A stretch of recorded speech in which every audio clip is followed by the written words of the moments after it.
বিশ্বৰ বিভিন্ন খেলৰ ভিতৰত ফুটবল হ'ল আটাইতকৈ জনপ্ৰিয় খেল আৰু এই ফুটবলৰ জন্ম কেতিয়া হৈছিল তাৰ বিষয়ে বিভিন্ন ধৰণৰ মতবাদ আছে যদিও প্ৰথমতে যীশু খ্ৰীষ্টৰ 200 বছৰ আগতে চীন দেশত ফুটবলৰ জন্ম হৈছিল বুলি কিছু সংখ্যকে মত পোষণ কৰে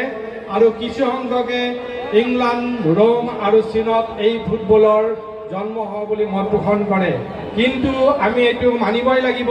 যে আধুনিক ফুটবলৰ জন্ম হৈছিল ইংলেণ্ডত আৰু 1868 চনত 1863 এই ফুটবলৰ কিছু নীতি নিয়ম নিৰ্ধাৰণ কৰা হ'ল প্ৰথম অৱস্থাত এই ফুটবল খেলখনৰ আকৃতি বৰ্গক্ষেত্ৰাকাৰ আছিল